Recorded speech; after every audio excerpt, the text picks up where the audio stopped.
नमस्कार दोस्तों, मेरा नाम है विकास और मेरी पुरानी वीडियोस को आप लोगों ने जितना भी प्यार दिया उससे आज मुझे बहुत खुशी है कि आप लोग मेरी कहानी सुन रहे हैं, उसे पसंद कर रहे हैं। उसके लिए बहुत बहुत धन्यवाद। और जैसा कि आप देख सकते हैं कि मैं आज थोड़ा ज़्यादा मोटिवेट हो रहा हूँ क्योंकि मुझे रिस्पॉन्स देख के काफ़ी ज़्यादा अच्छा लग रहा है। कहानी शुरू करने के पहले मैं हमेशा की तरह आपसे वही बात फिर से दोहराऊंगा कि प्लीज़ मेरे चैनल को लाइक करिए, सब्सक्राइब करिए, मुझे मोटिवेट करिए ताकि मैं और नई कहानियाँ और डरावनी कहानियाँ आपके सामने लेकर आ सकूं। मैं हमेशा से वही कहानी आप लोगों के सामने पेश करता हूँ जो कहानी मैं किसी से सुनता हूँ।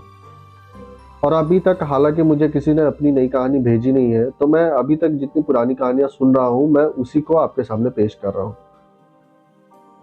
और आज मैं जो कहानी आपको बताने जा रहा हूँ वो कहानी भी आप कह सकते हैं कि एक बंदे के मुंह से मैंने सुनी थी कि कैसे उसके दोस्त उस जगह पे ब्लॉगिंग करने जाते हैं और फेमस होने के चक्कर में एक सुपरनैचुरल एक एंटिटी का शिकार बनते हैं। ये कहानी बहुत ही ज़्यादा इंटरेस्टिंग है, थोड़ी डरावनी भी है, तो ध्यान से सुनिएगा। कहानी मिस करने से आपको हो सकता है कहानी समझ में ना आए, तो मैं पढ़कर या देखकर कहानी नहीं कहता, मैं जितना सुनता हूँ उसे अपने तरीके से बताने की कोशिश करता हूँ। तो बहुत सारे लोगों को मेरी कहानियाँ अच्छी लगती है, बहुत सारे लोगों को अच्छी नहीं लगती है और उसका मैं सम्मान करता हूँ। तो आज मैं जिस जगह के बारे में आपको बताने जा रहा हूँ, बहुत सारे लोगों ने वो जगह के बारे में सुना होगा। वो कलकत्ता का one of the haunted place में से एक है जिसका नाम है पुतुलबाड़ी। पुतुलबाड़ी के बारे में ऐसा कहा जाता है कि पुराने जमाने में वहाँ के पुराने जमींदार, राजा महाराजा जो होते वहाँ पे रहते थे और वहाँ पे अपने से निम्न वर्ग की लड़कियों का शोषण किया करते थे और उसको मार दिया करते थे ताकि ये बात बाहर ना निकले। और ये काम अंग्रेजों के जमाने से होए आ रही है। निम्न वर्ग की लड़कियां जिनका शोषण होता था उस घर के अंदर, उस पैलेस के अंदर, उस राजमहल के अंदर, तो उनके साथ शोषण करके उनको मार दिया जाता था। और उन्हीं निम्न वर्ग की लड़कियों का, वही बच्चियों की आत्मा आज भी पुतुलबाड़ी में रहती है। पुतुलबाड़ी के बारे में ऐसा कहा जाता है कि रात को ही नहीं, दिन में भी अगर आप वहां से गुजरे तो आपको एक नेगेटिव एनर्जी, बहुत नेगेटिविटी आपको फील होगी वहां आने जाने से। जिस तरीके से मैंने कहा था कि कोलकाता में बहुत सारी हॉन्टेड प्लेसेस है जिसमें Putulbari one of the most haunted place है, जो गंगा किनारे एक पैलेस है। और आज के डेट में उसमें बहुत सारे गुड्डे गुड़िया रखी गई है और वो गुड्डे गुड़ियों की भी अपनी एक कहानी है, उसके बारे में हम किसी और दिन बात करेंगे, लेकिन आज मैं कहानी की बात करता हूँ। तो ब्लॉगिंग के चक्कर में दो दोस्त सोचते थे कि हमें एक पैरानॉर्मल एक्टिविटी के ऊपर ब्लॉगिंग करनी चाहिए। तो उनके पास इतना बजट नहीं होता और वो सोचते हैं कि हम ऐसी कौन सी जगह पर जाएं जहां पर हम अपनी ये एक्टिविटीज को शूट कर सके, पब्लिक के सामने ला सके। इतना कहकर उन लोगों ने आपस में डिस्कस किया। उनके दो दोस्त को और कहा कि हम लोग ऐसे ऐसे एक वीडियो बनाना चाहते। इतना सुनकर वो लोग राजी हुए, उनके दोस्त भी राजी हुए कि हाँ चलो मज़ा आएगा इसमें, हम लोग वीडियो बनाते हैं और पब्लिक के सामने दिखाते हैं कि पुतुलबाड़ी में ऐसा कुछ नहीं है और हम वहाँ शूट करके आ रहे हैं।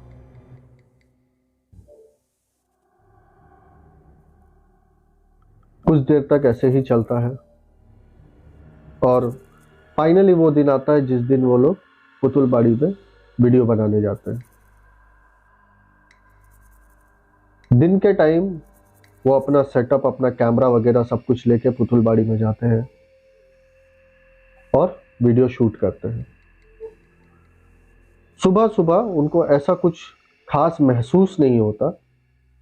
वो चारों दोस्त आपस में हंसी मजाक कर रहे हैं, वीडियो शूट कर रहे हैं, एक दूसरे को डराने की कोशिश कर रहे हैं, चिल्ला रहे हैं और वीडियो शूट कर रहे हैं।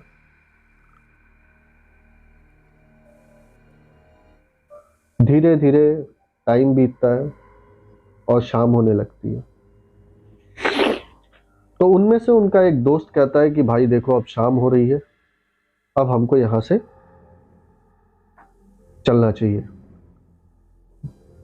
इतना सुनकर उसके दोनों दोस्त मान जाते हैं, लेकिन उनमें से उनका जो एक बंदा रहता है वो बोलता है नहीं, जब हम इतनी दूर रुके हैं तो अंधेरे में भी देखते हैं यहाँ पे कोई एंटिटी है या लोग हमें पागल बनाते हैं। और वो वीडियो शूटिंग चालू रखते हैं।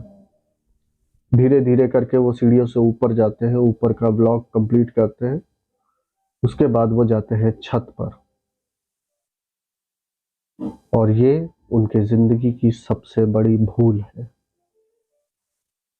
हमें कभी भी ऐसी चीजों को नहीं छेड़ना चाहिए जिसका सामना हम इंसान ना कर सके। मैंने पहले भी कहा है, अगर भगवान है तो शैतान भी है, और कुछ ऐसी शैतान होती है जो अगर हमारे साथ जुड़ जाए, जो हमारे पीछे पड़ जाए, तो वो हमारा बहुत नुकसान कर सकती है। धीरे धीरे करके उन लोग छत के ऊपर वीडियो शूट करते हैं, और उनमें से एक लड़का अपने एक दोस्त का नाम चिल्लाने लगता है।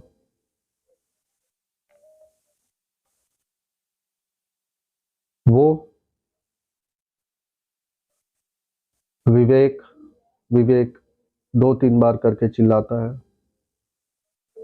लेकिन विवेक उससे थोड़ी दूर पे रहता है, उसको कुछ सुनाई नहीं देता। वो नीचे आते हैं। नीचे आने के बाद विवेक को जाके कहता है कि विवेक, तुझे इतना बुलाया, तू मेरी आवाज नहीं सुना? तो विवेक कहता है, मैं तो तेरी आवाज सुना नहीं भाई, तूने कब मेरे को आवाज दी? वह चल चल, हो सकता है हेलुसिनेशन हो, कुछ भी हो, चल अब यहाँ से चलते हैं। उन लोगों ने वीडियो शूट किया था। वीडियो शूट करने के बाद वो लोग घर जाते हैं। घर जाकर कैमरा का सारा क्लिप अपने लैपटॉप में डालते हैं। जैसे ही लैपटॉप में वो वीडियो चलाते हैं, तो वो सारे के सारे वो देखकर हक्का बक्का हो जाते हैं। हक्का बक्का कैसे हो जाते हैं कि उनके वीडियो में हर समय एक लड़की उस कैमरा में कैप्चर हुई है, जहां जहां उन्होंने शूट किया है। जो लड़का शिवम, जो ब्लॉगिंग कर रहा था, वो अपने साथ एक लड़की को भी वहां बगल में रखा है, लेकिन उनके साथ कोई लड़की वहां होती ही नहीं। इतना देखकर वो चारों के चारों बहुत बुरी तरीके से डर जाते हैं।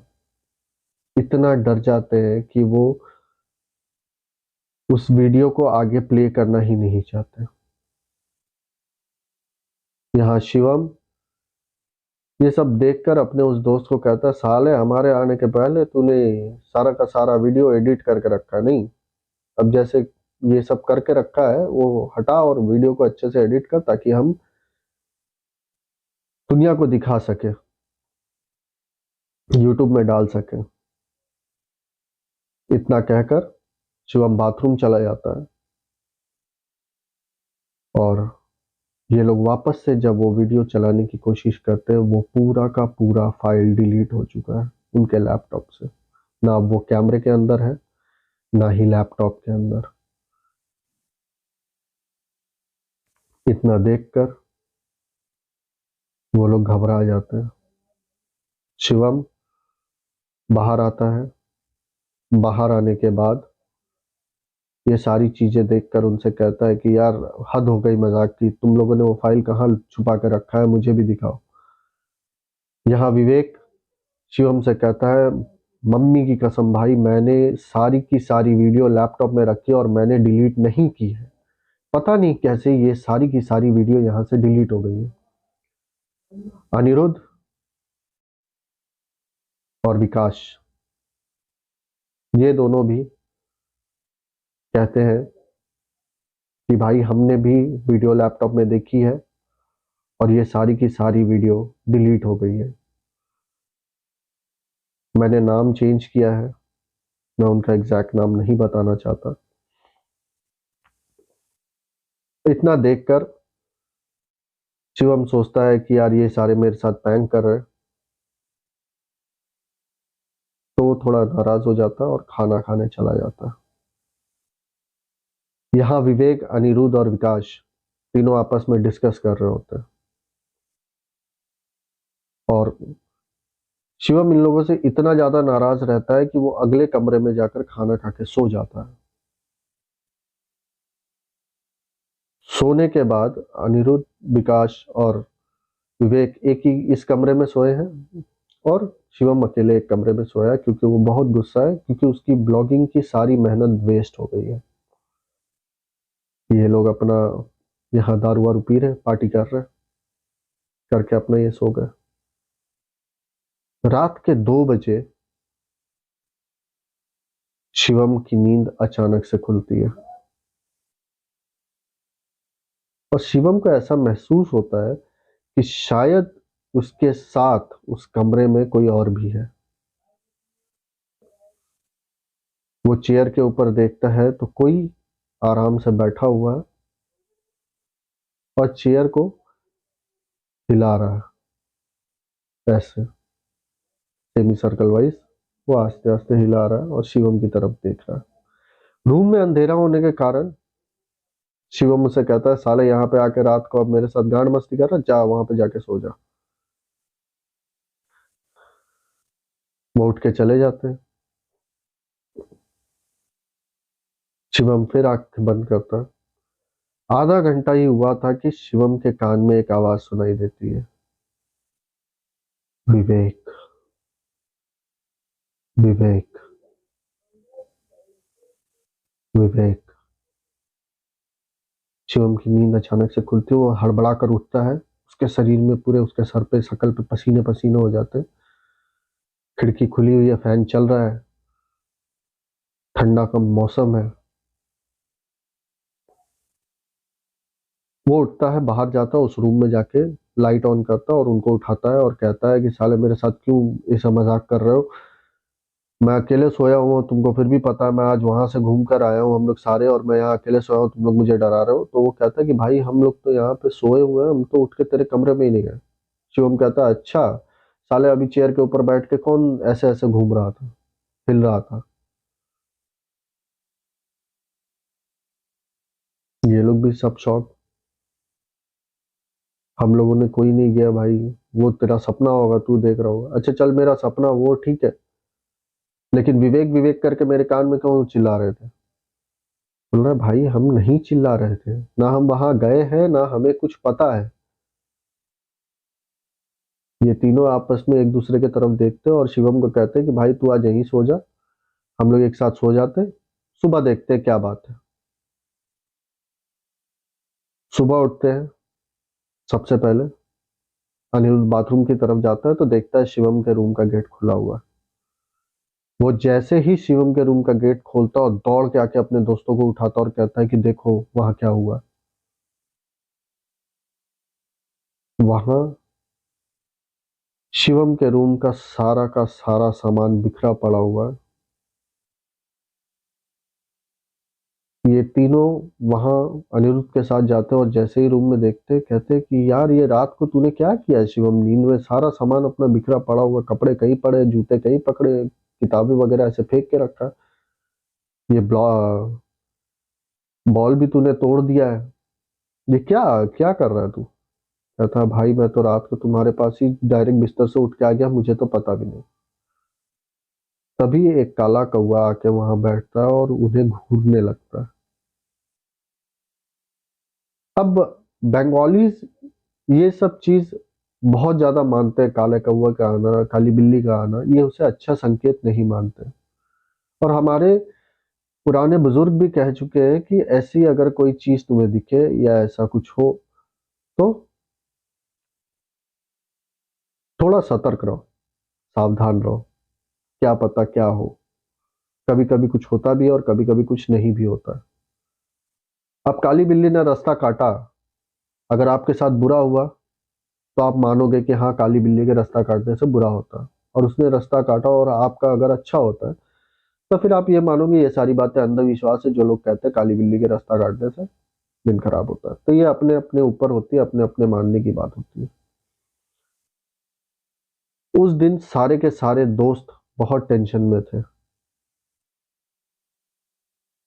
डर तो इन्हें लग ही रहा था, लेकिन ये किसी से कुछ कह नहीं सकते थे, क्योंकि ये जानते थे अगर ये सारी बातें किसी से कहेंगे तो वो पहले तो लोग उसे हंसेंगे, और मकान मालिक को अगर ये बातें पता चली कि ये ऐसी जगह पे जाके वीडियो बनाते, ये करते वो करते और रात को हमारे घर पे आके अब ये ऐसी कहानी बता रहे, तो शायद वो उन्हें घर से भी निकाल दे। अगले दिन सब अपने अपने काम में चले गए। सब रात को आते, खाना खाते, सो जाते। 2-3 दिन तक सब नॉर्मल रहा, लेकिन शिवम, उसे रात को विवेक विवेक की आवाज सुनाई देती है और वो उसे इग्नोर करके सो जाता। कहानी अब उस मोड़ पे आती है जब इनके साथ वाकई में काफी बुरा होना शुरू होता है। तो एक शाम शिवम और अनिरुद्ध दोनों एक ही ऑफिस में काम करते हैं, वो दोनों साथ घर वापस आ जाते हैं जल्दी।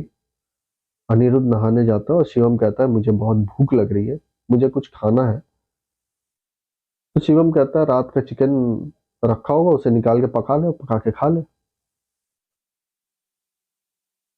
इतना सुनकर वो अनिरुद्ध को कहता है हाँ भाई तू जा नहा ले, तब तक मैं बना देता हूँ, वो दोनों भी आएंगे तो हम लोग साथ में मिलकर खा लेंगे।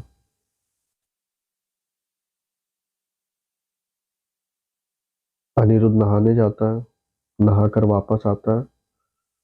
वापस आकर शिवम की हरकत देख के वो पूरा डर जाता है। शिवम वो चिकन बिना पकाए ऐसे ही खा रहा है,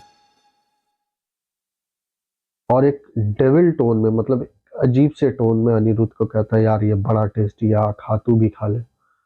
अनिरुद्ध कहता है साले पागल हो गया है क्या, ये कच्ची चिकन क्यों खा रहा है, पागल है क्या, हो गया तेरे को, ये कच्ची चिकन क्यों खा रहा है, पागल है क्या, गधा है क्या?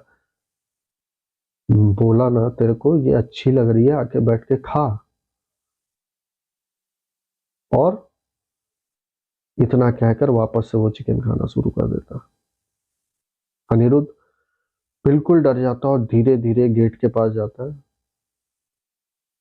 गेट खोलता और बाहर निकल जाता।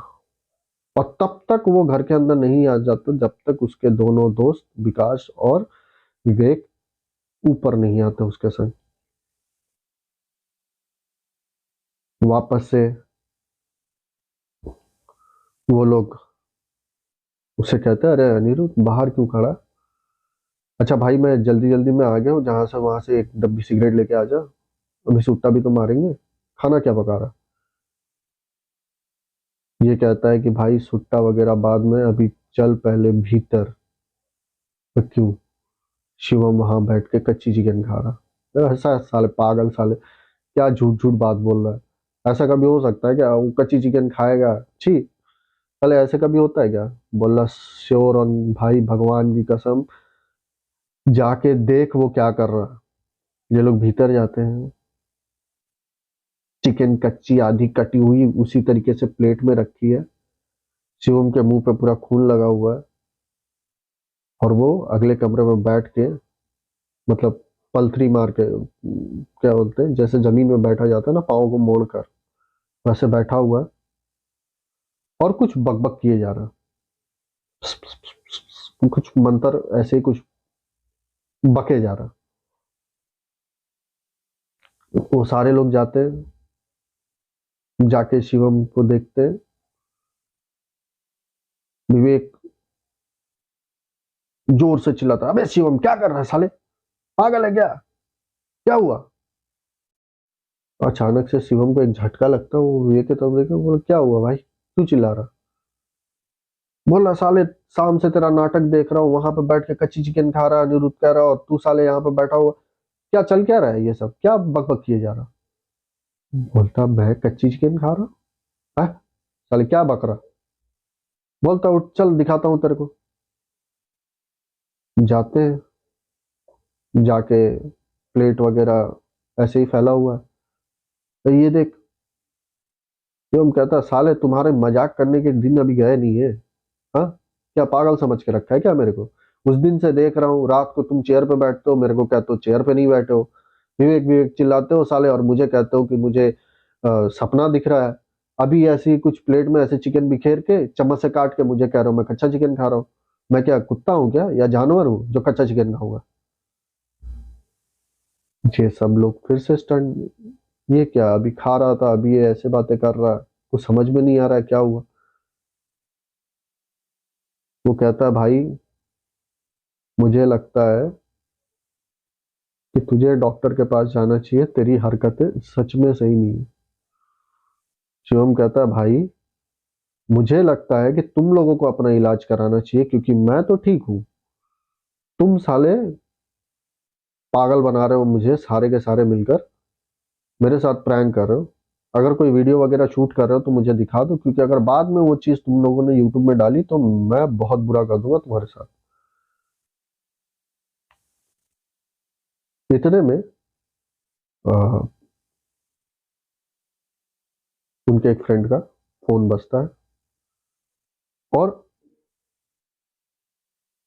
सच में कहो या वो मुझे ये बता के, मुझे जो बताया मैं वही कह रहा हूँ, उनका जब फोन बजता है तो फॉर्चुनेटली अनफॉर्चुनेटली उसके फोन पे जो रिंगटोन था वो हनुमान चालीसे का था। जय हनुमान ज्ञान गुण सागर ऐसा करके उनका रिंगटोन बजा, तो शिवम को थोड़ा अनकंफर्टेबल फील हुआ, और ये सबने नोटिस किया। शिवम कह बंद कर साले, फोन उठाना उठा, क्या बजा रहा फालतू। तब सोचे, और उसी में तब तक विवेक उससे कहने लगता है क्या भाई तुझे हनुमान चालीसा फालतू लगता है। हाँ फालतू लग रहा। क्यों फालतू का, अभी सुबह सुनो शाम को सुनो, मेरे सामने मत बजाया करो, मुझे अच्छा नहीं लग रहा। इतना कहकर वो अपने कमरे में चला जाता और कहता है मैं सोने जा रहा हूँ, तुम लोगों को जो करना है करो, मैं जा रहा हूँ सोने। ये लोग भी फिर वो बात भूल जाते, कुछ कहते नहीं। रात को ये लोग बोलते भाई टेंशन ज्यादा हो गई है, दारू लेके आ, दारू पीते पीते खाते सो जाते, जैसा डेली का उनका रूटीन होता है। वो लोग दारू की बोतल जैसे ही खोलते हैं, जस्ट खोलते ही है कि देखते हैं शिवम उनके गेट के सामने खड़ा है। तो शिवम को देखते बोलते भाई क्या हुआ, ये क्या हुआ, तू तो सोने जा रहा था। बोला मैं भी आज एक पैक पीऊंगा। तो ये लोग साले, अरे साला जो कभी पी नहीं रहा है, इतना बोलने पर वो आज दारू पिएगा क्यों, कैसे। तो विकास उससे कहता भाई मत पी, तुझे चढ़ जाएगी। वो विकास की तरफ बड़ी बड़ी आंखें करके देखता है और कहता है मैंने कहा ना मैं पीऊंगा थोड़ी सी। उसके लिए गिलास बनाते हैं, थोड़ा सा ही बनाते हैं, वो बॉटल लेके और डाल के उस गिलास को फुल करता, एक झटके में पीता और रख देता। अनिरुद्ध उससे कहता भाई सच में तू ठीक है ना, अभी तू कच्ची चिकन खा रहा है, अब तू दारू पी रहा है। तो शिवम मुझसे कहता भाई बदलाव जिंदगी में जरूरी है। उठ के वहां से चला जाता है सोने के लिए। ये सब कुछ वो नोटिस कर रहे थे। तो ये कहते हैं कि भाई इसे हम कहीं लेके जाएंगे तो ये हमारी बात नहीं सुनेगा, कुछ करना चाहिए हमें इसके लिए। तो ये सारे के दोस्त अपने अपने काम में चले जाते हैं। ये लोग प्लान बनाते हैं कि हम किसी को बुलाएंगे आज और शिवम से बात कराएंगे तो पता चलेगा कि ये ठीक है या सच में कोई प्रॉब्लम है इसके साथ, या यही नाटक कर रहा है हमारे साथ हमको डराने के लिए। ऐसे ये लोग उस दिन तीनों काम में नहीं जाते और खोज लगाते हैं कि कोई बाबा या कोई महापुरुष इनको मिल जाए जिसको ये लाके उसको दिखा सके। बाहर जाते हैं, ढूंढते हैं, तो इनको एक साधु महाराज, एक तांत्रिक मिलते हैं। बोलते हैं हाँ चलो मैं देख लेता हूँ क्या प्रॉब्लम है, नहीं है मैं बता दूंगा। तो तांत्रिक जी पूछते हैं ये शुरू कब से हुआ। तो कहते हैं कि ऐसे ऐसे हम लोग पुतुलबाड़ी गए थे, उसके बाद से आके पहले दिन तो ठीक था, उसी दिन रात को कहता है मुझे आवाजें सुनाई दे रही है, बोल रहा है कोई चेयर पे बैठा हुआ। अभी 2-3 दिन कल रात को, अभी फिर उसके बाद तो कहता था रात को उठ के कि मुझे आवाजें सुनाई दे रही है। अभी कल मैंने देखा ये जो लड़का दारू नहीं पीता दारू पी रहा है, कच्ची चिकन खा रहा है और कह रहा है हम पागल है। आप खुद बताओ हम पागल है या वो पागल है। अब हम 3 जने तो झूठ नहीं बोल रहे और वो झूठ बोल रहा है, और उसे लगता है कि हम 3 जने झूठ बोल रहे हैं, वो सच बोल रहा है। कंफ्यूज सा कर दिया इसने। और जी कोई बात नहीं, चलो देखते हैं क्या है, सब पता चल जाएगा। शिवम तो ऑफिस में है और बाबा जी उसके रूम के अंदर आते हैं। आने के बाद घर का पूरा चक्कर लगाते हैं, सब कुछ देखते समझते हैं। जैसे ही वो शिवम का रूम खोलते हैं उनको एक बहुत गंदी स्मेल आती है और उनको भनक भी पड़ जाता है कि कुछ गड़बड़ है यहाँ पे। वो बाहर आते हैं, बाहर आके खड़े होते हैं और उनसे कहते हैं कि ऐसा तो लग रहा है कि जरूर इस घर में कुछ है, बट समझ में नहीं आ रहा है क्या है। लेकिन जो भी है वो अपनी आइडेंटिटी सबसे छुपाना चाहता है और वो खुल के सबके सामने सामने नहीं आना चाहता। तभी अचानक से गेट नॉक होता है। गेट खोलते हैं तो देखते हैं शिवम। पूछता है अरे शिवम तू इतनी जल्दी ऑफिस से आ गया।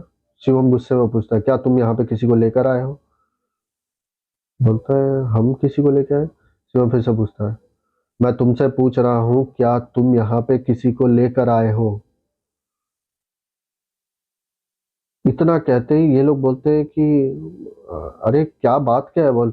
अचानक से शिवम बंगाली में कहने लगता है তুই এইখানে কাউকে নিয়ে এসেছিস? সত্যি কথা আমাকে বল, কাকে নিয়ে এসেছিস? इतना ही बोलते ये सारे के सारे डर के मारे, मतलब उनकी हालत खराब मैं आपको बता नहीं सकता हूं। मैं आपको बता रहा हूं मुझे डर लग रहा है कि ऐसा जिस इंसान को हिंदी छोड़कर और कोई लैंग्वेज उतनी अच्छी तरीके से नहीं आता वो इतनी फ्लुएंटली बंगाली में बोलकर उनसे कहता है कि तुम यहाँ पर किसी को लेकर आए हो। तब तक वो कहता है हाँ हमारे एक बाबा जी है उनको लेके आए। तो उससे बोले কেন নিয়ে এসেছিস এখানে, কি করার জন্য নিয়ে এসেছিস,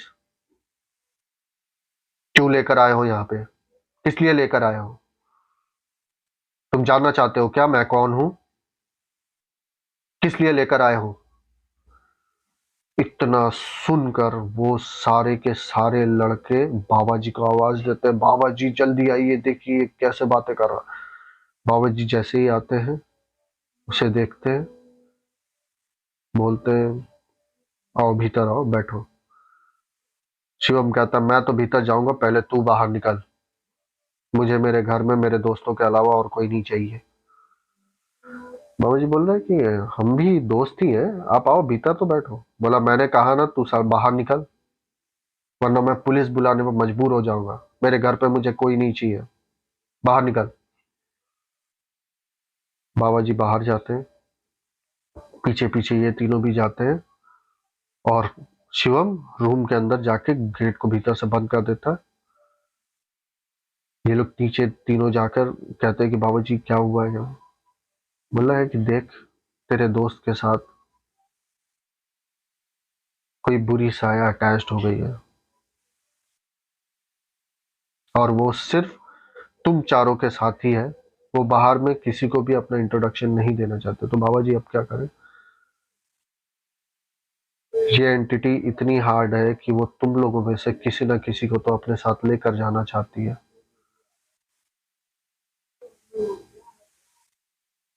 तो इतना कहकर वो लोग कहते हैं कि बाबा जी अब क्या करें, आप कुछ बताओ। बोलते हैं कि ठीक है, शनिवार के दिन मैं आऊंगा, मैं तुझे जो जो लाने के लिए कह रहा हूँ वो लेके आओ, और इसे एक चेयर में बांध के रख देना शनिवार के दिन। ये लोग ऐसा ही करते हैं। 2 रोज गुजरता है, एक चला जाता है सामान लाने, एक शिवम के साथ बड़ा फ्रेंडली वे में बात करके उसे एक चेयर के ऊपर बिठाता है और रस्सी से उसको बांध देता है। जैसे ही वो रस्सी से बांधना शुरू करता है, शिवम की आंखें लाल होना शुरू होती है और वो जोर जोर से चिल्लाता है, क्या कर रहे हो ये तुम लोग मेरे साथ? क्या कर रहे हो? क्या कर रहे हो? कोई साला बाबा तो के तुझे बोले थे ना, वो क्यों मेरे फेल हो, उसको भी मार दूंगा, खोल मुझे, खोल मुझे। इतना कहकर ये लोग सारे के सारे लड़के डर के मारे उसको बांध कर चुपचाप वहीं खड़े रहते हैं और बाबा जी के आने का वेट करते हैं। और इधर शिवम चेयर के ऊपर पूरा अपना दम लगाकर वो रस्सी तोड़ने की कोशिश कर रहा है, हिल रहा है, जुल रहा है। मतलब ये लोग इतनी कस के उसको बांधते हैं कि उसके हाथ पर रस्सी के दाग पड़ जाते हैं। बाबा जी आते हैं, देखते हैं, देख के वो कहते हैं कि जो जो लाने के लिए बोला था वो लाए? हाँ। बाबा जी भी अपनी पोटली में से कुछ सामान निकालते हैं, थोड़ा सा गंगा जल अपने हाथ में लेके उसके ऊपर जैसे ही छिड़कते, शिवम बुरी तरीके से चिल्लाता है, इतनी बुरी तरीके से कि बिल्डिंग में भी अब सबको समझ में आ गया है कि उस घर के अंदर कुछ चल रहा है। बाहर के पड़ोसी आके गेट नॉक करते हैं, ये लोग गेट खोलते हैं, गेट खोल कर पड़ोसी भी आके वहां खड़े होकर देखते हैं शिवम की हालत। शिवम बिल्कुल बदल चुका है, उसकी आंखें हल्की लाल, चेहरा लाल। वो जोर जोर से चिल्लाकर ऐसी आवाजें निकाल रहा है। जब वो ऐसी आवाजें निकाल रहा है, बाबा उससे पूछ रहे हैं, क्यों आई है यहाँ पे? क्या काम है तेरा यहाँ पे? और क्यों इन बच्चों को परेशान कर रही है? वो बोल रही है, मैं कुछ नहीं बताऊंगी तुझे, तुझसे जो बन पड़ता है कर। बाबा जी आपस से गंगा जल हाथ में लेते हैं, कुछ मंत्र पढ़ते हैं, उसके ऊपर फिर से छिड़कते हैं। अब वो जोर जोर से घुर्राने की आवाज और जोर से इस तरीके से आवाज करने लगता है। अचानक से बाबा जी उससे पूछते हैं, वापस से बता, वरना तीसरी बार जब गंगा जल डालूंगा तो तेरी आत्मा वहीं तड़प कर मर जाएगी। जल्दी बता कि क्या प्रॉब्लम है, या मैं तुझे अभी कहीं कैद करके रख लूंगा। तो वो कहता है कि क्या जानना है बता। तो बोलता है कि क्यों इसे परेशान कर रही हो? बोलता है, मैं परेशान कर रही हूँ? ये लोग परेशान कर रहे थे, आए थे मेरे वहां, घूम रहे थे, আর ফটো তুলছিল, ফটো। ওইখানে শালা আমাদেরকে মেরে ফেলে दिए, हम लोगों को मार के फेंक दिया है और ये लोग वहां जाके अपना मनोरंजन कर रहे हैं। छाड़बो ना আমি, नहीं छोड़ूंगा मैं इन लोगों को नहीं छोड़ूंगी। बाबा बोलते हैं, देख ये इनकी नादानी है, इनको छोड़ दे, वापस वहीं चली जा। मैं कहता हूं अब ये किसी को भी परेशान नहीं करेंगे, ना ये उस जगह पर जाएंगे, ना ही कुछ ऐसा करेंगे जिससे तुम लोगों को तकलीफ हो। छाड़बो ना আমি, नहीं छोड़ूंगा मैं। बाबा जी अपना मंत्र पढ़ना शुरू करते हैं, शुरू करके एक झाड़ू के जैसी चीज निकालती है, उसके शरीर के दोनों तरफ चलाते हैं और फिर मंत्र पढ़ते हैं, फिर झाड़ू चलाते हैं, फिर मंत्र पढ़ते हैं। उसके बाद एक भभूत निकालते हैं, हल्के से उसके माथे में ऐसे टीक लगाते हैं, वो जोर जोर से चिल्लाता है और वहीं गिर जाता है। और सडनली दिखाई देता है कि उनके जंगले का एक कांच पट से फट गया और बाहर निकल गया। बाबा जी उन लोगों को ताबीज बांधते हैं। ताबीज बांधकर सबसे पहले शिवम को एक लाल धागा बांधते हैं और उनको दोस्तों को कहते हैं कि अब सब ठीक है, मैंने उसे निकाल दिया है। तो वो बाबा जी से बोलते हैं कि बाबा जी हमसे बहुत बड़ी गलती हो गई, हमें माफ कर दीजिए। तो जाते जाते बाबा जी उन्हें बहुत अच्छी सीख देकर जाते हैं कि आज तुम बच्चे ऐसा कर रहे हो, तुम उस जगह को एक्सप्लोर करने की कोशिश करो जहां पे पुराने लोग कहते हैं कुछ है, अब है नहीं है वो अलग बात है, लेकिन वहां जाके छेड़खानी करना साथ खास करके शाम के वक्त, ये तुम्हारी सबसे बड़ी गलती है। वो तो सही टाइम में मैं आ गया, इसको इस बच्चे के ऊपर ज्यादा हावी होने नहीं दिया, इसलिए वो इसके शरीर से चला गया। अगर तुम मुझे नहीं बुलाते और 2-3 दिन के बाद जब अमावस्या पड़ती तो तुम सोच भी नहीं सकते हो कि ये तुम्हारे दोस्त को तो अपने साथ लेकर जाती और फिर वापस आती तुम लोगों को लेने के लिए।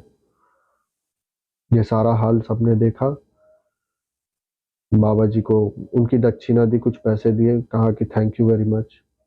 इस बात को लेकर के फिर वहां पे बहुत विवाद शुरू हो गया। इनके मकान मालिक ने उसको वहां से जाने के लिए कह दिया, वो लोग वहां से चले भी गए। लेकिन आज भी ये बात सुनने में आती है कि शिवम को रात को विवेक विवेक की आवाज आज तक आती है। हालांकि उसे कुछ ऐसा हो नहीं रहा है, शायद उसने जो लाल धागा बांध करके रखा है या बाबा जी ने उसे जो चीज दी है वो प्रॉब्लम क्रिएट कर रही है या उस पावरफुल एंटिटी को उसके अंदर आने नहीं दे रही है। अब आप डिसाइड करिए, क्या इन लोगों ने जो किया वो सही किया या गलत किया। ये एक छोटी स्टोरी थोड़ी लंबी हो गई है, मुझे भी पता है कि आप लोगों को ये स्टोरी सुनने में बहुत मजा आएगा। और खास करके मैं जैसा हमेशा कहता हूँ कि प्लीज प्लीज प्लीज मेरे चैनल को लाइक करिए, सब्सक्राइब करिए भगवान के लिए, तो मुझे और भी मोटिवेशन मिले, मैं और भी अच्छी अच्छी कहानियां आपके सामने लेकर आऊं। जय श्री राम। धन्यवाद। हर हर महादेव।